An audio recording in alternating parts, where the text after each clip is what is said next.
One welcome back to bio world. Myself Arpita De. और आज हम लोग डिस्कस करेंगे breathing and exchange of gases के क्वेश्चंस। तो हम लोग का ह्यूमन फिजियोलॉजी मेनली कंप्लीट ही हो गया है यूनिट, बस एक चैप्टर बाकी है न्यूरल कंट्रोल एंड कोऑर्डिनेशन वाला, बाकी कंप्लीट हो जाएगा।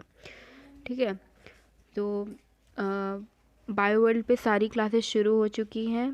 डिस्क्रिप्शन में ऐप का लिंक है, वहाँ से आप लोग बैच को ज्वाइन कर सकते हो। ओके, तो शुरू करते हैं क्वेश्चन नंबर 1 से। विच of the following options is incorrect about the larynx sound box. ठीक है, तो इसमें पूछा गया है कि लैरिंग्स के रेस्पेक्ट में कौन सा ऑप्शन इनकरेक्ट है ना, कौन सा इनकरेक्ट है।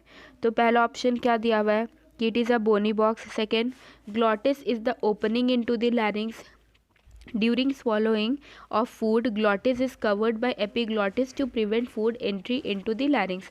तो ऑप्शन नंबर ए में बोला कि ये बोनी बॉक्स है, फिर ग्लॉटिस जो होता है वो ओपन होता है लैरिंक्स में। ठीक है, फिर क्या बोला है कि जब हम लोग फूड को निगलते हैं, खाना को जब निगलते हैं तो ग्लॉटिस जो है वो बंद हो जाता है। किससे? एपिग्लॉटिस से, है ना। एपिग्लॉटिस से बंद हो जाता है ताकि हमारे विंड पाइप में फूड ना चला जाए, है ना, विंड पाइप में फूड ना चला जाए, इस वजह से वो बंद हो जाता है। तो इसका इनकरेक्ट ऑप्शन क्या है? इसका इनकरेक्ट ऑप्शन है बोनी बॉक्स। ठीक है, it is not a bony box. ये बोनी बॉक्स नहीं है। कैसा बॉक्स है ये? कार्टिलेजिनियस बॉक्स है ना, कार्टिलेज से बना है, ना कि बोन से बना है। ठीक है, question number 2, which of the following structures closed what is during this following to prevent the entry of food. वही क्वेश्चन है कि ऐसा कौन सा स्ट्रक्चर है जो कि बंद हो जाता है जब फूड को निकलते हैं ना, एंट्री हम लोग रोक पाए विंड पाइप में। मतलब देखिए ऐसे, ठीक है, और एक एपिग्लॉटिस होता है। ठीक है, और यहाँ पे एक एपिग्लॉटिस रह गया फ्लैप जैसा। तो सपोज़ यहाँ से जैसे खाना आ रहा है, ठीक है, तो ये यहाँ पे बंद हो जाता है क्योंकि ये कौन सा है? ये है विंड पाइप। आगे क्या है? विंड पाइप है, और पीछे कौन सा पाइप है?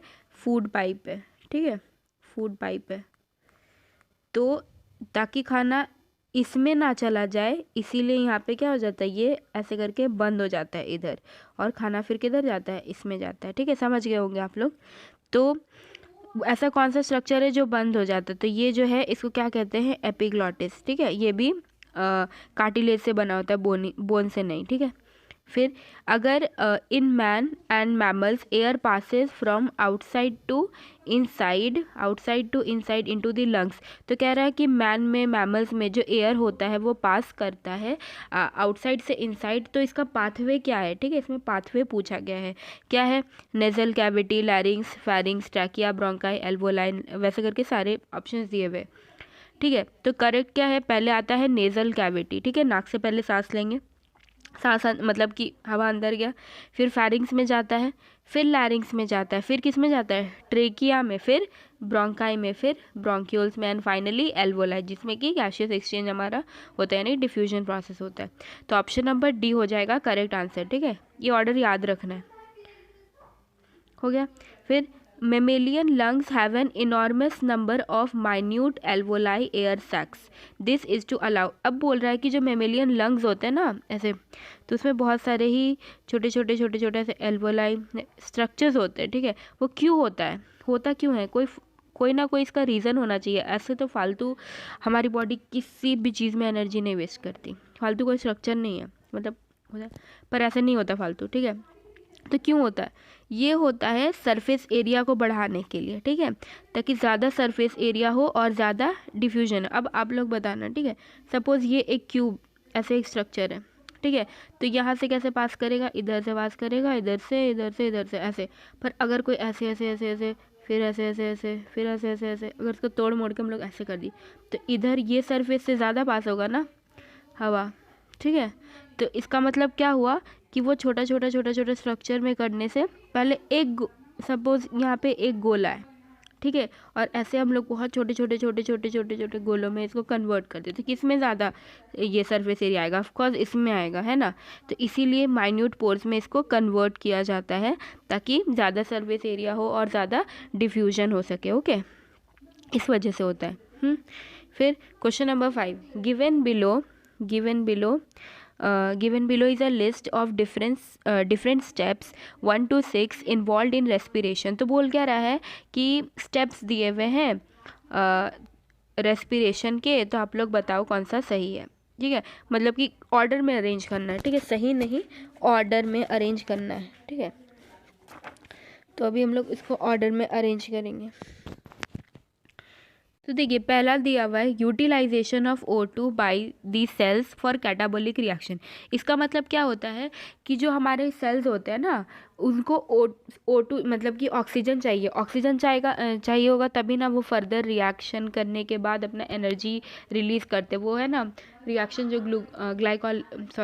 रेस्पिरेशन में हम लोग पढ़े थे कि C6H12O6 + 6O2 give 6 CO2 + 6 H2O and energy, है ना, ये वाला जो था C6H12O6 + 6O2 gives 6 CO2 + 6 H2O and energy.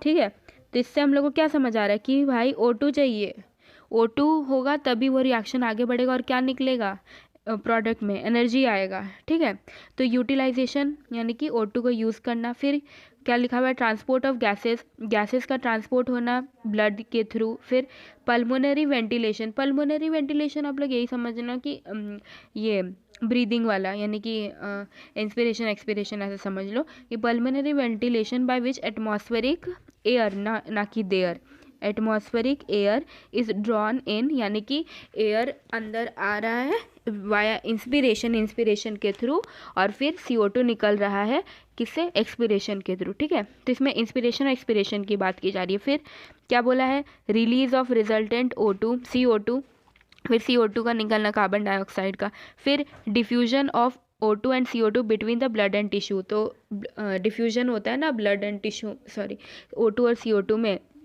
जो सपोज़ यहाँ पे एक सेल है और यहाँ से ये ब्लड वेसल जा रहा है, तो ये ब्लड वेसल से सपोज़ ये ऑक्सीजनेटेड है। ठीक है, तो यहाँ से पहले O2 जाएगा इधर, यहाँ से O2 आएगा ना, यहाँ से O2 गया टिश्यू सेल में, और टिश्यू ने CO2 निकाल के दे दिया। ठीक है, तो क्या हो रहा है, डिफ्यूजन हो रहा है ना O2 और CO2 का बिटवीन ये ब्लड एंड टिश्यू। ठीक है, समझ आया। फिर diffusion of gases O2 and CO2 across alveolar tissue, यही है अरे। ठीक है, तो और एल्वोलाई में भी होता है वही सेम चीज़ कि ये सपोज एल्वोलाई है, यहाँ पे ब्लड है, तो एल्वोलाई क्या करेगा, अपना ऑक्सीजन देगा इधर और ब्लड में, और फिर CO2 भी वैसे करके होता है। समझ में आ गया कि यहाँ पे एक बार एल्वोलाई में होता है और एक टिश्यूज़ में होता है। ठीक है, तो इसमें हम लोग को स्टेप्स बताना है कि कौन सा स्टेप पहले आएगा। तो पहला जो ऑप्शन है ना कि पहले तो हम लोग को इंस्पायर करना पड़ेगा, यानी कि इंस्पिरेशन करना पड़ेगा पहले, तो ऑप्शन नंबर 3 पहले है। ठीक है, ऑप्शन नंबर 3 क्या है, फर्स्ट है। फिर ऐसे नहीं लिखते, ठीक है, ऐसे लिखते हैं 3। ठीक है, फिर क्या दिया हुआ है कि डिफ्यूजन ऑफ, पहले देखिए पहले क्या होगा, पहले तो हम लोग वेंटिलेशन मतलब कि सांस लेंगे। ठीक है, सांस लिए, इंस्पिरेशन एक्सपिरेशन हुआ, फिर क्या होता है, वो जो एयर है, ठीक है, वो एयर कहाँ जाएगा, एल्वोलाई में जाएगा। ठीक है, तो उसके बाद क्या हो जाएगा, 6 हो जाएगा। फिर क्या है, ये भी हो गया। फिर transport of gases by the blood, तो फिर से हम लोग रिवाइज करते हैं। पहले क्या हुआ, सांस लिए, सांस लेने के बाद वो जो हवा था, एयर था, वो कहाँ जाएगा, एल्वोलाई में जाएगा। फिर एल्वोलाई से जो ऑक्सीजन था वो कहाँ जाएगा, ट्रांसपोर्ट क्या होगा, गैस ब्लड में जाएगा। ठीक है, ब्लड में गया, ऑक्सीजनेटेड हुआ वो ब्लड, तो फिर 2 हो गया। ठीक है, 2 हो गया। फिर क्या है कि डिफ्यूजन ब्लड में हो गया ऑक्सीजन, फिर diffusion of O2 and CO2, ये वाला diffusion of O2 and CO2 between blood and tissues. उसके बाद क्या हुआ, यानी कि ब्लड में ऑक्सीजन जाने के बाद क्या हुआ, 1 मिनट, ये भी हो गया। ऑक्सीजन जाने के बाद क्या हुआ कि वो जो ऑक्सीजनेटेड ब्लड था उससे ऑक्सीजन कहाँ गया, टिश्यूज़ के पास गया, और टिश्यू ने अपना कार्बन डाइऑक्साइड किधर दिया, ब्लड को दे दिया, और फिर वो ब्लड डीऑक्सीजनेटेड ब्लड हो गया। ठीक है, तो इसके बाद ऑप्शन क्या हो जाएगा, 5 हो जाएगा।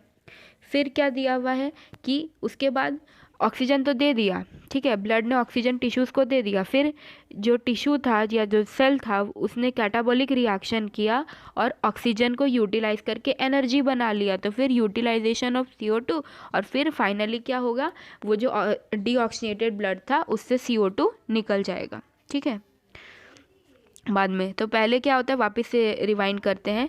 पहले क्या हुआ, सांस हम लोगों ने ऑक्सीजनेटेड एयर लिया, ठीक है, मतलब ऑक्सीजन है उसमें, फिर वो जो ऑक्सीजन था फिर उधर से वो एल्वोलाई में गया, एल्वोलाई में गैसियस एक्सचेंज हुआ, फिर वो गैसियस एक्सचेंज होने के बाद वो जो गैस था वो किधर गया, ब्लड में गया, फिर ब्लड से क्या हुआ, वो ब्लड से जो ऑक्सीजनेटेड ब्लड था वो टिश्यूज़ के पास जाता है, तो टिश्यूज़ में ऑक्सीजन गया और टिश्यूज़ से CO2 निकल के फिर ब्लड में गया, तो वो डीऑक्सीनेटेड ब्लड हो गया।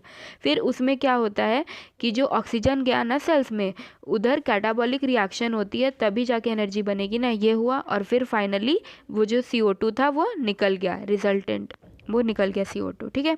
तो ऐसे करके पूरा पाथवे, ठीक है, समझ आ गया होगा। तो ऑप्शन नंबर क्या है, 3, 6, 2, 5, 1, 4 था ना, 1 और 4, ठीक है। तो ऑप्शन नंबर क्या हो गया, ये हम लोगों ने कर लिया रिवाइज, ठीक है। फिर ड्यूरिंग एक्सपीरेशन, जब हम लोग अब लोग सबको सांस लो, ठीक है, जब हम लोग इंस्पायर करते हैं, ठीक है, तो इंस्पायर करते हैं तो क्या होता है, हम लोग का जो थोरैसिक एरिया है वो क्या होता है, एक्सपैंड करता है, बढ़ता है। तो यानी कि जो डोम, ये जो डायफ्राम है, एक मिनट, जो डायफ्राम है, और जब सांस बाहर छोड़ते हैं तो क्या होता है, वापस से जो हम लोग का थोरैसिक एरिया है वो घट जाता है ना, घट जाता है। तो जब हम लोग सांस लेते हैं तो वो एक्सपैंड करके वो क्या होता है, डोम शेप, ये फ्लैटेंड हो जाता है जब इंस्पायर करते हैं, ठीक है। इंस्पिरेशन में क्या होता है, वो बड़ा हो जाता है, ऐसे था तो वो ऐसे हो जाएगा, ठीक है, ऐसे था तो कैसे हो जाएगा, एक मिनट, ये इंस्पिरेशन का बता रही हूँ, एक मिनट, ऐसे था तो कैसे हो जाएगा, फ्लैटेंड हो जाएगा, ठीक है। और फिर ये जो है, ये इंस्पिरेशन लिख दे रहे हैं, इंस्पिरेशन, ठीक है। और फिर जब हम लोग एक्सपायर करते हैं तो वापस वो अपने डोम शेप में आ जाता है, किस में आ जाता है, वापस अपने शेप में आ जाता है। तो ऐसे करके वॉल्यूम मेंटेन होता है, और वॉल्यूम में फ्लक्चुएशंस होगा तो प्रेशर में फ्लक्चुएशंस अपने आप हो जाता है, ठीक है। तो एक्सपीरेशन के टाइम पे वापस अपने नॉर्मल शेप में आ जाता है, यानी कि डोम शेप में आ जाता है, ठीक है। अब select the correct statement, correct statement choose करने बोल रहा है। तो expiration takes place when intrapulmonary pressure is higher than the atmospheric pressure, बिल्कुल सही बात है, ठीक है। जब इंस्पिरेशन होता है ना तब नेगेटिव होता है, जब एक्सपिरेशन होता है तब पॉजिटिव प्रेशर होता है। इसका मतलब क्या, कि जो हमारे बॉडी में जो लंग्स थोरैसिक एरिया में जो प्रेशर है वो कम होगा एज कंपेयर टू, मतलब कि कम होगा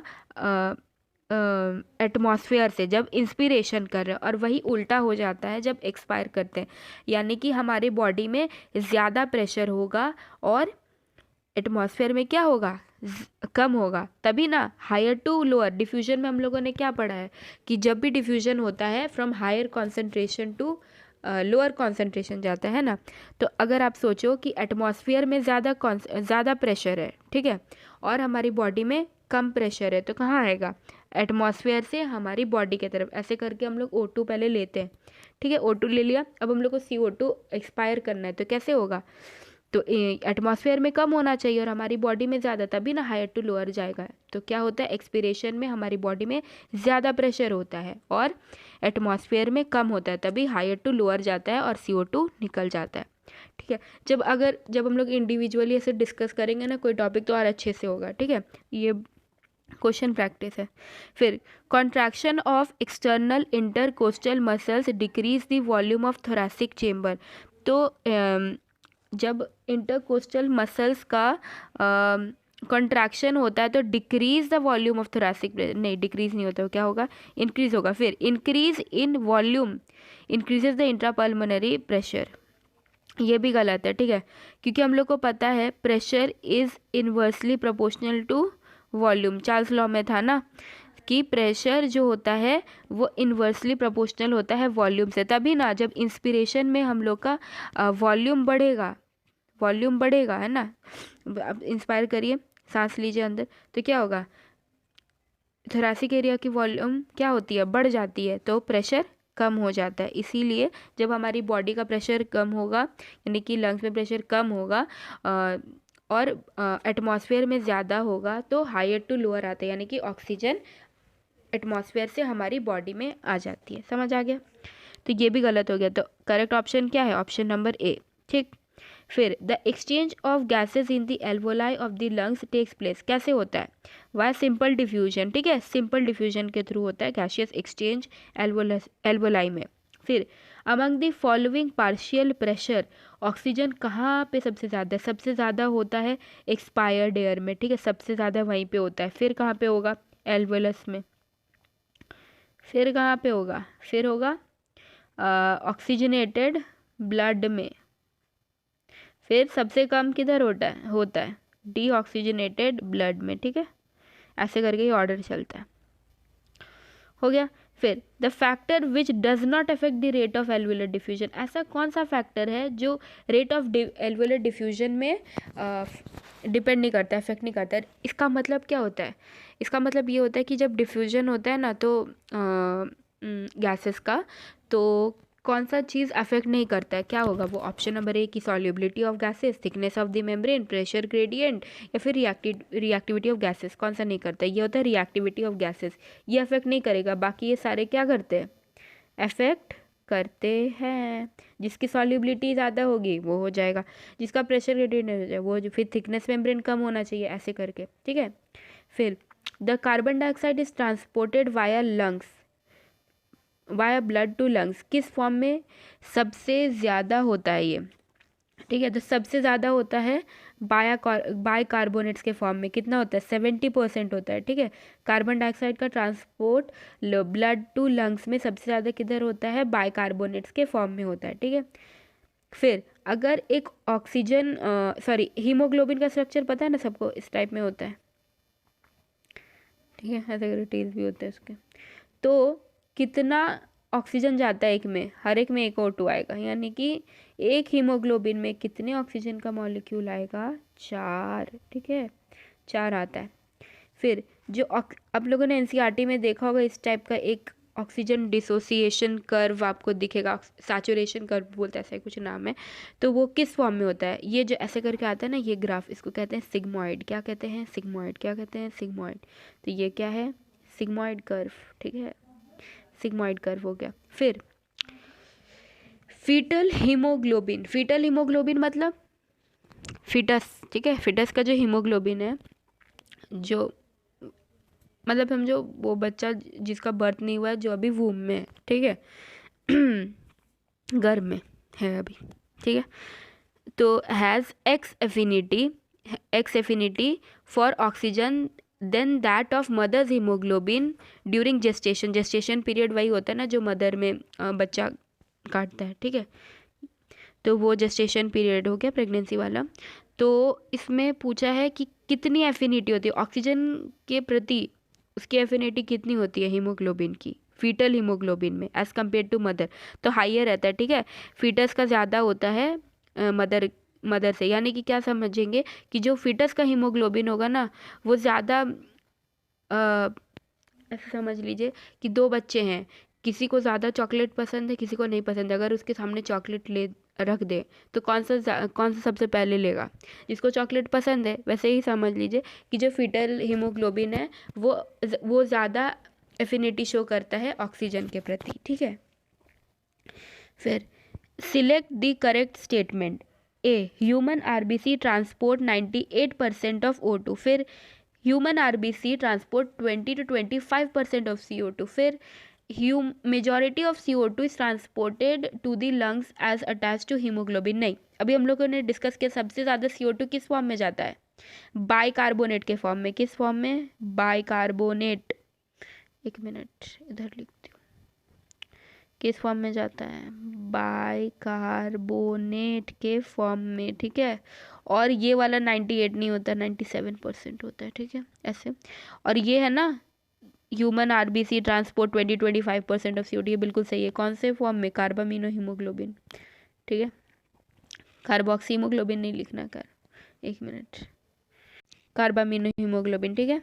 फिर rate of breathing is controlled mainly by, जो रेट ऑफ ब्रीदिंग है वो कौन कंट्रोल करता है? मेनली जो CO2 का लेवल हो गया ब्लड में वही मेंटेन करता है, ठीक है। अगर CO2 ज़्यादा हो गया तो बॉडी को ऐसे ब्रीथलेसनेस फील होने लगता है, तो फिर वो कैसा सांस लेगा? यहाँ पे देखिए वही लिखा हुआ है, when CO2 concentration in blood increases breathing becomes faster and deeper, ठीक है। तो बायोवर्ल्ड ऐप पे सारी क्लासेस शुरू हो चुकी हैं, ठीक है। और डिस्क्रिप्शन में ऐप का लिंक है, वहाँ से आप लोग बैच को ज्वाइन कर सकते हो, ठीक है। Question number 19, the urge to inhale in human result from, कोई इंसान है वो एकदम ही ब्रीथलेसनेस उसको फील हो रहा है, तो वो सांस लेना चाहेगा ना, उसका अर्ज होगा सांस लेने की, तो वो किस वजह से ऐसा होता है? वो होता है rising partial pressure of CO2। Partial pressure of PCO2 मतलब क्या समझते हैं? ये कोई भी पार्शियल प्रेशर ऑफ O2 हो, सपोज हम लोग सोच लें पार्शियल प्रेशर ऑफ A, ये क्या है, इसका क्या मतलब है? सपोज एक सिनेरियो लेते हैं कि एक क्लासरूम है, ठीक है, उसमें बहुत सारे बच्चे हैं ABCDE, तो अगर हम लोग पूछे पार्शियल प्रेशर ऑफ A क्या है, तो A का क्या कंपटीशन है, A का क्या वैल्यू है BCD के रहने के बावजूद, ठीक है, वो होता है पार्शियल प्रेशर। वो समझ लीजिए कौन कितना डोमिनेट है, ऐसे समझ सकते हैं, ठीक है। तो ये होता है पार्शियल प्रेशर ऑफ डैश, या फिर पार्शियल प्रेशर ऑफ CO2 तो CO2 का, पार्शियल प्रेशर ऑफ O2 तो O2 का, ठीक है। ये होता है पार्शियल प्रेशर।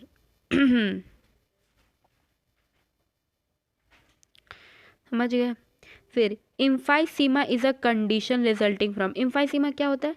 इम्फाइसीमा होता है सिगरेट स्मोकिंग के वजह से उसका जो जो सरफेस एरिया है ना एल्वोलाई का, वो कम होने लगता है, तो फिर उतने अच्छे से डिफ्यूजन नहीं होगा, तो फिर बहुत सारी डिफरेंट टाइप की दिक्कतें आती है। तो ये सब फालतू चीज़ें, ये सब नहीं करना है, cigarette smoking whatever. Question number 21, carbon monoxide can kill a person because it is extremely high affinity for, देखिए जो यहाँ पे कार्बन मोनोऑक्साइड है ना, कार्बन मोनोऑक्साइड क्या होता है? CO, ठीक है। कार्बन मोनोऑक्साइड एक पर्सन को मार सकता है, कैसे मार सकता है? क्योंकि उसका बहुत ही ज़्यादा हाई एफिनिटी होता है हीमोग्लोबिन से। इसका क्या मतलब होता है? मैंने अभी बताया, जिसको जो पसंद होगा वो पहले उसको पकड़ेगा, ठीक है। तो हीमोग्लोबिन जो है ना वो कार्बन मोनोऑक्साइड से ज़्यादा प्यार करता है, ऑक्सीजन से उतना नहीं करता, तो ऑक्सीजन को वो जल्दी पकड़ता है, मतलब कि ऑक्सीजन ज़्यादा फेवरेबल है, ठीक है। तो अगर कार्बन मोनोऑक्साइड ज़्यादा है, तो अगर कार्बन मोनोऑक्साइड अटैच हो जाएगा तो ऑक्सीजन कैसे होगा? और ऑक्सीजन नहीं होगा तो फिर हम लोग के बॉडी में डिफरेंट टाइप का दिक्कत होगा, तो इसीलिए ये फेटल भी हो सकता है, ठीक है। एस्थमा में बी एट्रीब्यूटेड, एस्थमा से क्या होता है? एक टाइप का वीजिंग साउंड आता है, ठीक है। तो ये एक एलर्जिक रिएक्शन है of the mast cells in the lungs, okay, ठीक है। फिर है CO2 डिफ्यूजन फ्रॉम हीमोग्लोबिन, तो बोल रहा है CO2 जो है ना कार्बामिनोग्लोबिन से कब अलग होता है? तो इसका दो चीज़ हो सकता है, या तो PO2 हाई है यानी कि पार्शियल प्रेशर ऑफ ऑक्सीजन ज़्यादा है, या फिर PCO2 लो है, यानी ऑप्शन नंबर बी। फिर question number 24, the trachea terminates into, तो ट्रेकिया किस में टर्मिनेट होता है? ट्रेकिया टर्मिनेट होता है ब्रोंकाइट्री, एट्रियम, ब्रोंकाई, ब्रोंक्यू, तो ये होता है एल्वोलाई में, ठीक है। 25, the process of exchange of O2 from the atmosphere with CO2, तो ये जो एक्सचेंज है ना ऑक्सीजन और CO2 का, उसको क्या बोलते हैं? उसको बोलते हैं गैसियस एक्सचेंज। तो थैंक यू वेरी मच।